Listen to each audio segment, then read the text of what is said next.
शुक्रवार को चंद्रयान 3 चांद के बेहद करीब पहुंच गया और कल डी बूस्टिंग यानी कि इस यान की गति को धीमी करने की प्रक्रिया एक बार फिर होगी। और इसके बाद 23 अगस्त को चंद्रयान का लैंडर चांद पर लैंड कर सकता है और चंद्रयान 3 उस मिशन में लग जाएगा जिस पर पूरी दुनिया की नजरें टिकी हैं।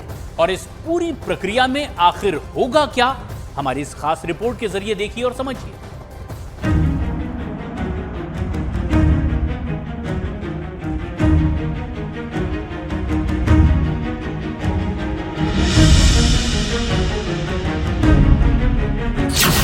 चांद के बेहद करीब पहुंचा चंद्रयान 3।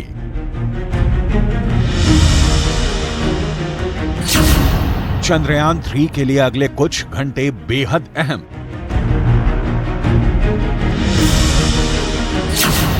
बस कुछ घंटों में भारत रचेगा इतिहास।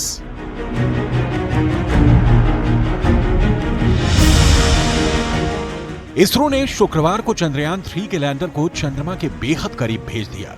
18 अगस्त को डी बूस्टिंग प्रक्रिया पूरी कर ली गई। डी बूस्टिंग का मतलब होता है स्पेसक्राफ्ट की गति को कम करना। अब चंद्रयान 3 की दूरी चंद्रमा से महज 113 किलोमीटर रह गई है। अब 20 अगस्त को 2 बजे फिर से लैंडर मॉड्यूल की डी बूस्टिंग होगी, जिसके बाद चंद्रयान की चंद्रमा से दूरी महज 30 किलोमीटर रह जाएगी। चंद्रयान में डी बूस्टिंग यानी चंद्रयान की गति को कम करने की प्रक्रिया लैंडर के 4 पैरों के पास लगे 800 न्यूटन ताकत पैदा करने वाले थ्रस्टर की बदौलत होगी। दो थ्रस्टर 2 चरण में काम करेंगे।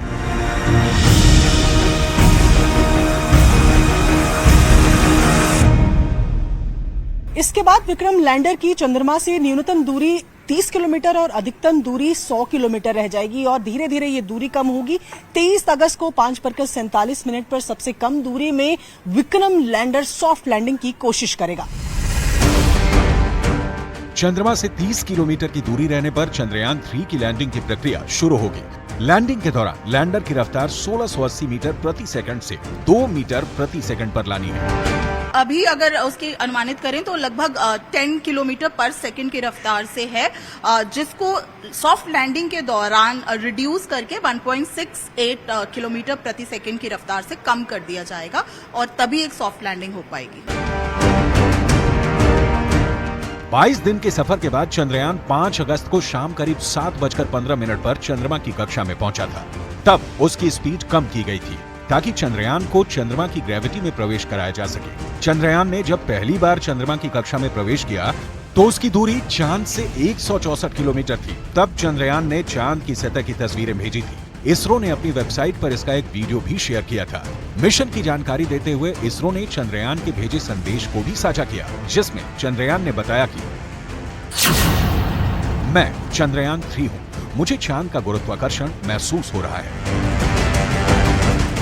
23 अगस्त को लैंडिंग से पहले चंद्रयान को कुल 4 बार अपनी ऑर्बिट कम करनी है। लैंडर और रोवर दोनों ही पावर यानी ताकत पैदा करने के लिए सोलर पैनल का इस्तेमाल करेंगे। अभी चंद्रमा पर रात है और 23 अगस्त को सूर्योदय होगा। तब लैंडर और रोवर ताकत पैदा करने के लिए सूर्य की किरणों का इस्तेमाल कर सकेंगे। जानकारों की माने तो जब विक्रम लैंडर लैंड करेगा उसके आखिरी के 20 से 30 मिनट काफी ज्यादा महत्वपूर्ण होने वाले हैं ताकि वो एक सफल लैंडिंग कर सके। दुनिया की निगाह पहले हमारी सफल उड़ान पर और अब सफल लैंडिंग पर टिकी हुई है। चंद्रयान 3 चांद पर धरती से आने वाले रेडिएशंस का अध्ययन करेगा। लैंडर और रोवर सतह पर पानी के साथ ही दूसरे खनिजों की खोज करेंगे। Minerals, materials and all the resources what the moon has got we'll be able to know better, and probably we may like to excavate some of the material and bring it to India. पूरा देश चंद्रयान 3 को चांद की सतह पर सफलतापूर्वक land होते देखना चाहता है। इस मिशन के जरिए भारत लूनर सरफेस पर सुरक्षित और सॉफ्ट लैंडिंग का प्रदर्शन करना चाहता है।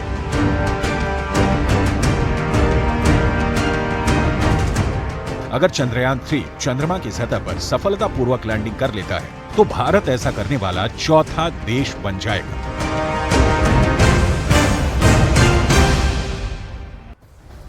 अभी पूरी दुनिया की नजर भारत के चंद्रयान 3 की सॉफ्ट लैंडिंग पर टिकी है, लेकिन सवाल यह है कि जब ये सॉफ्ट लैंडिंग हो जाएगी तब चांद पर चंद्रयान करेगा क्या आखिर? 14 दिनों तक चांद पर रह करके कौन सी खोज आखिर ये करने वाला है, इसका जवाब देगा लैंडर के पेट में छिपा एक रोवर, जिसका काम उसी वक्त से शुरू हो जाएगा जब लैंडर चांद पर लैंडिंग करेगा। और क्या होगा रोवर का ये पूरा काम, हमारी इस खास रिपोर्ट के जरिए समझिए। 1 0 +5 seconds. Lift off normal. क्या आप जानते हैं इसरो ने चंद्रयान 3 का सबसे पहला लक्ष्य क्या तय किया है?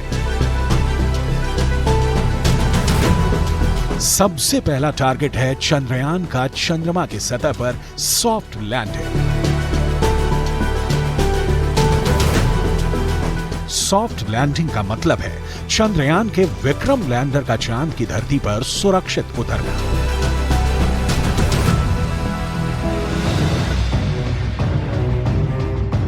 अब सवाल उठता है, सुरक्षित लैंडिंग कैसे मुमकिन है? तो इसका जवाब है, लैंडर इतनी कम रफ्तार के साथ चंद्रमा पर उतरे कि उसको झटका ना लगे, उसको कोई नुकसान ना पहुंचे। यानी चांद के दक्षिणी ध्रुव पर विक्रम लैंडर उतरेगा तो हौले से, लेकिन इस लैंडिंग की धमक पूरी दुनिया में सुनाई देगी। विक्रम लैंडर चांद की सतह पर लैंड करेगा, कुछ मिनटों तक लैंडिंग साइट के आसपास की हलचल को समझेगा, फिर साथ ले गए रोवर को काम पर आगे बढ़ा देगा, क्योंकि चांद की सतह की जांच लैंडर नहीं रोवर करने वाला है।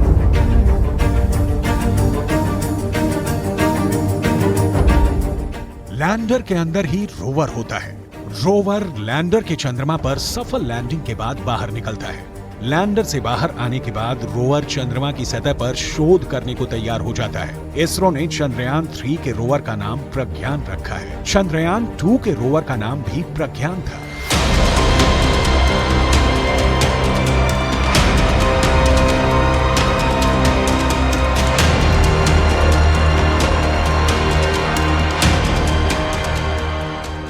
प्रज्ञान रोवर लैंडर के सॉफ्ट लैंडिंग के करीब 3 घंटे बाद बाहर निकलेगा, चंद्रमा की सतह पर उतरेगा और बिना देर किए काम शुरू कर देगा।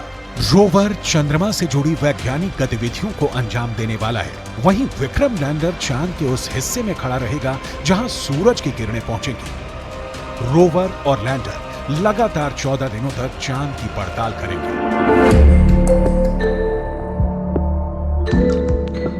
अब आपके दिमाग में ये सवाल होगा कि रोवर चांद से जुड़ी जानकारी 3,84,000 किलोमीटर दूर यहां इसरो तक कैसे पहुंचाएगा? यहां धरती से अगर प्रज्ञान रोवर को कोई निर्देश देना होगा तो इसरो कैसे देगा? रोवर और इसरो कैसे एक दूसरे के संपर्क में रहेंगे? भारतीय अर्थव्यवस्था पर